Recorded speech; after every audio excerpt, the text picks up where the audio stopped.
All right, hello. I think it's working. We've got a slightly different setup again tonight, but it looks like it's working. Earlier it was not working so well, but it appears to be working now, so we're all set for chapter 22, I believe. Yes, 22 of the Earl on the Train. Chapter 22, That Wicked Waltz. Ida shoved her very last hairpin into her coiffure, catching the last stray wisp she could see in the looking-glass. She didn't know whether it would hold up through a whole night of dancing, but it was the best she could do. She was lucky she'd brought the pink and black dress, with a separate evening bodice. Her original itinerary had certainly not included any balls. Then again, nothing about this journey had gone as expected. A knock sounded at the door. "Come in." She watched the door in the mirror, her hand poised to grab her knife, just in case. "You didn't lock the door," Nick growled. "You went out on your own," she retorted. "Why should I abide by the terms of our agreement when you don't? Oh, but I forget, you always have to have things your own way." "Whereas you are so biddable and demure." He heaved a sigh. "Forgive me, that was inconsiderate. I don't wish you to be other than you are." Would it ever end, this snipping at one another? Ida was tired of the awkwardness, tired of feeling anxious and short-tempered. Every day it seemed they had less to say to one another. They walked the deck in silence, spoke of nothing but the food at every meal, and spent too much time sitting in their cabin, staring at books they'd already read and avoiding even the slightest touch. She studied her reflection, pretending to adjust her hairdo. Anything to keep from turning around and looking at him. Tomorrow it would all be over. She would be in India, ready to confront her brother, and Nick, Lord Sharp, she reminded herself for the millionth time, would do whatever it was he needed to do for his own mission. Or he'd turn around and go home, if he'd been serious about quitting. This wasn't how it was supposed to end.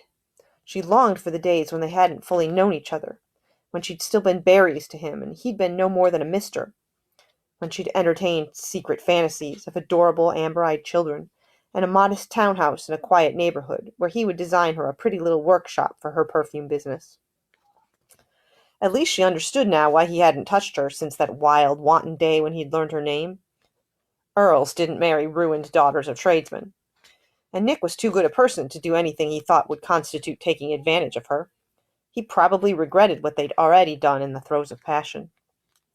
She couldn't even be angry with him for hiding the truth, not when she'd kept important secrets of her own. And what had the truth brought them, except frustration and sorrow? Nick cleared his throat. "Are you ready to go, or do you need a moment?" Ida slid from the chair, smoothing out her skirts as she rose, and turning to face him. "I'm ready." Or she had been a moment ago, the moment before she'd seen him. Now, though, she was frozen, her feet glued to the floor where she stood, unable to do anything but stare. She'd known he'd gone out for a shave and a haircut, and that he intended to change into evening attire. What she'd never considered was that the transformation would be so drastic. How had she ever thought him an unimportant sort of man? Every inch of him radiated money and power. Gone were the battered coat and sturdy boots. His new ensemble was nothing short of perfect, from the gleam of his dancing shoes to the pristine white gloves and the intricately knotted necktie. His tailcoat fit him so exactly that she wondered how he'd even gotten into it. She willed herself to say something, in the hopes that freeing her tongue would unstick the rest of her. "You look ravishing," she blurted. No, no, that was absolutely the wrong thing to say. Never mind that she wanted to kiss him hard enough to rumple his perfection, to drag him out into public and say to the world, "See this magnificent man? He's mine." If only. Ravishing. The deep tremor of his voice caused a quiver low in her belly. His eyes had turned to liquid gold, and her body began to move again, melted by the heat of his gaze. "Twirl for me, ravishing Ida." He motioned for her to spin, and she did, showing off the evening bodice, with its flattering neckline and daringly low back. She couldn't wear a corset with it, but even beneath his smoldering stare, she didn't feel unclothed. Instead, she felt brazen and powerful, a match for the blue-blooded man in front of her. "I claim your first waltz," he said. Not the first dance? Let some other fool sashay about in little squares of four, barely touching you. I want to hold you. We will waltz. Here was her chance, it seemed, to claim him in front of everyone. I will put your name on my dance card. Good. Shall we go? Please. How she managed to walk all the way to the ballroom without kissing him, she didn't know. For 12 days she'd suffered the pangs of pent-up desire. She turned her back while he dressed and slept perched on the edge of the bed, trying to focus on keeping him safe, instead of on the way his hands and lips had felt upon her skin. Tonight, though. Tonight, in her elegant clothing, attending her first party in years, the desire had broken loose. Perhaps for this one night she could live the fairy tale. The moment they stepped into the ballroom, men swarmed her. Ladies were in short supply on the ship. Over the past week, Featherstone had introduced Ida to a number of women traveling with their husbands to new situations in India. They would make fine dancing partners, certainly, but the rare unmarried women were the true draw for the men in attendance tonight. Ida spied 2 young women, barely out of the schoolroom, here with their fathers. They were joined by half a dozen unaccompanied women who had struck out from home in search of husbands. Likely seen as wallflowers or spinsters in London, here they would be the center of attention, and once in India they would have their pick of British officers. Ida was younger than all the husband hunters, and, she now realized, wearing a dress that was far more expensive and fashionable than any other. After Nick, she was the highest-ranking and wealthiest person here. Men flocked to her. She hurriedly scribbled Nick's name onto her dance card, then held it behind her back to prevent anyone from grabbing at it. Featherstone pushed his way to her side, grabbing her free hand and kissing it. "Miss Quimby, you look ravishing." She disliked that word on his lips. Only one man here could interest her in ravishment. But Nick had been surrounded by women in the same way that she had fallen prey to the men. Ida wondered if either of them would manage an escape. "You must permit me to claim that dance," Featherstone murmured, still clinging to her hand. Yes." Ida twisted her hand until he had no choice but to let go. "Perhaps the quadrille. I shall have to check my dance card. But first I'm in need of some refreshment. Excuse me." She spun away, squeezing through the throng of admirers who could only see décolletage and money. The only drink available was a Gault Francois champagne, which she knew would taste unpleasantly sweet. Hardly the fortifying libation she'd hoped for, but she took a glass regardless. Perhaps if she downed it quickly, it would relax her. As she lifted the flute to her lips, a white-gloved hand appeared in front of her, holding a metal flask. "Whiskey?" "Yes, please." She abandoned the champagne and instead took a long pull from the flask. The smooth, oaky liquor carried precisely the right amount of burn, warming her insides. "This is excellent." Nick grinned. "Anna married a whiskey manufacturer." "Really? I would have expected a duke or some such." "Eligible dukes are in short supply." Ida took a second swig of the whiskey before handing it back. "Honestly, I paid almost zero attention to my mother's lectures on the peerage, and haven't any idea which lords I've met are barons or marquises or what have you." "I'm not in the least surprised. Let me see that dance card of yours.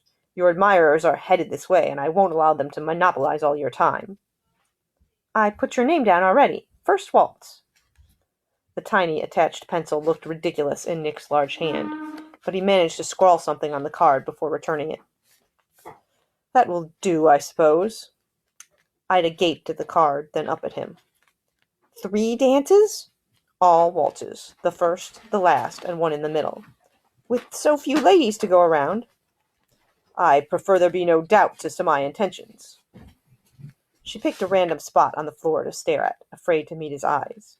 Because if his expression carried even half the intensity of his voice, she might forever become that woman who kissed the Earl of Sharp in full view of everyone. "And what intentions would those be, my lord?" Perhaps the cool politeness would help slow her hammering heart. He couldn't really mean to court her. She must be misunderstanding. "Firstly, I intend for you never to address me with such formality ever again." She lifted her head, and her heart skipped a beat. The rest of the world had dimmed, and she could only see her Nick with the amber eyes that seemed to penetrate into her very soul. Improbably handsome, impossibly sweet, and dangerously, kissably close. "Miss Quimby!" Ida jumped. The dancing is about to begin, and I must claim that dance while I still have the opportunity, Featherstone gabbed. Would you do me the honor? Yes, of course. Nick gave her a nod. I will see you for that waltz. Ida didn't hear a single word of what Featherstone said during their dance. She nodded and smiled and moved about in a daze until Nick came to sweep her into his arms. I'm so sorry, Ida, he murmured, the low purr of his voice a caress against her skin. Sorry? Was he not making sense, or could her brain simply not process words while her body burned? He had overwhelmed every one of her senses. He smelled of lemon-scented shaving soap and a hint of whiskey. Warmth radiated from his body, and his strong arm drew her inappropriately close. The supple leather of his evening gloves skimmed across her bare back, searing her skin. I've made a hash of everything. I wanted only to give you space, to leave you free to choose your own path. And yet all I've done is push you away. I should have been up front with you from the beginning. You have every right to be angry. About your title? I'm not. I was startled at first, but it doesn't matter. It doesn't change who you are. You are beautiful this way, just as you are beautiful unshaven and moving furniture. Then why have you avoided me? She missed a step and would have stumbled but for his firm hold on her. I thought you were avoiding me, ever since the second day after your seasickness subsided. I thought you regretted what we did earlier, on the train. His reply was instantaneous and adamant. Never. But then why do you never touch me? Because an earl can't marry a girl like me, and you're too good to want me for a mistress? He swore. We were in such a confined space, locked away from the world for fear that enemies might have followed us on board. That room has been our protection. I couldn't make advances, couldn't pressure you in any way. I won't be like Carsley or anyone of his ilk. I couldn't turn the safe haven of our room into a place where you were not wholly comfortable. I could never let you believe, even for an instant, that I might be anything other than your friend and champion. She lifted her hand from his shoulder to his cheek. My sweet, darling Nick, you can ask anything of me, at any time. I know you'll never do anything I don't want. His fingers tightened on hers. And what do you want, Berries? I'll give you anything. You, she whispered, leaning into him, a breath away from that scandalous kiss. I want you. Nick's coat and tie hit the floor before the door lock had even clicked into place. Ida kicked off her dancing slippers and flung her gloves across the room, not caring where they landed. She could find them tomorrow. She'd resisted kissing him until that very last waltz. By then the other gentlemen had all given up hopes of wooing her, and she'd begun to hear mumbles of Countess and Lady Sharp, which were better than the words they would say if they discovered she and Nick had been sharing a room in the guise of husband and wife.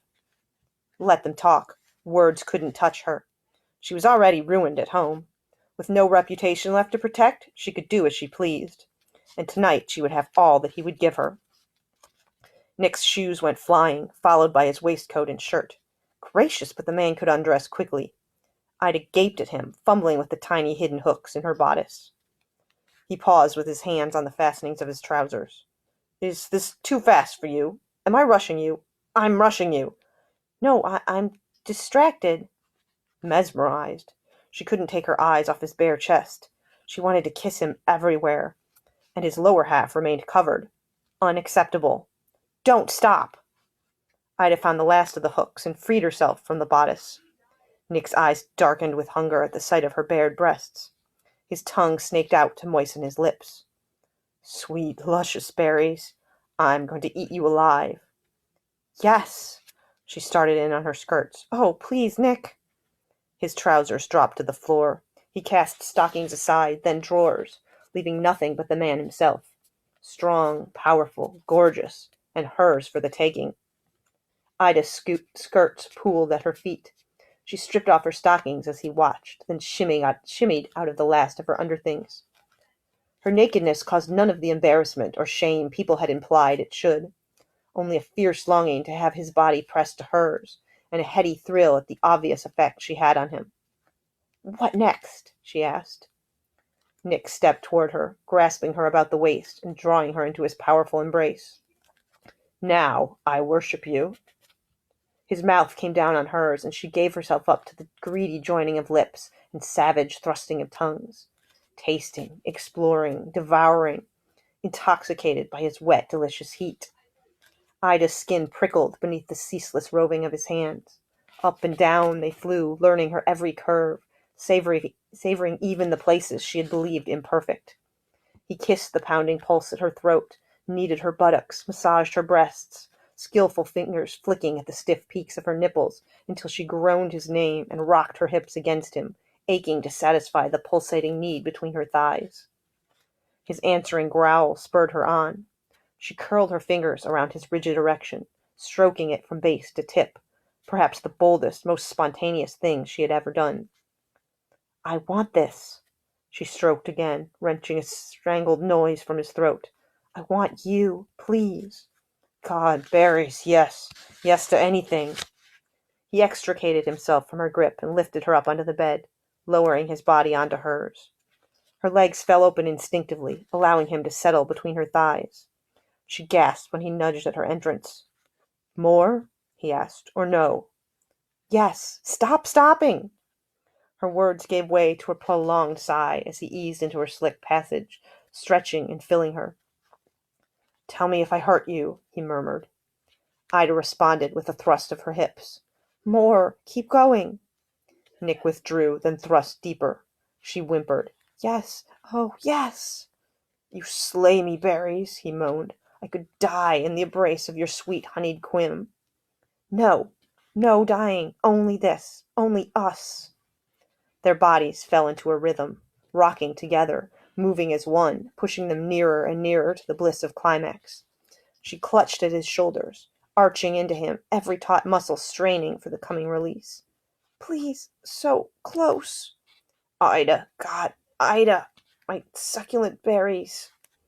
The crisis took her in a sudden rush, and she cried out, clawing at him as he thrust deep and hard, roaring his own satisfaction. They collapsed together, rolling onto their sides. Ida snuggled against Nick's chest, stroking gentle caresses along his arm, basking in the contentment and joy of their union. He pressed kisses into her hair, murmuring things she couldn't quite hear. Her eyes drifted closed, and she gave herself up to oblivion, lulled by the tenderness in his husky voice. And that was chapter 22. See you tomorrow night.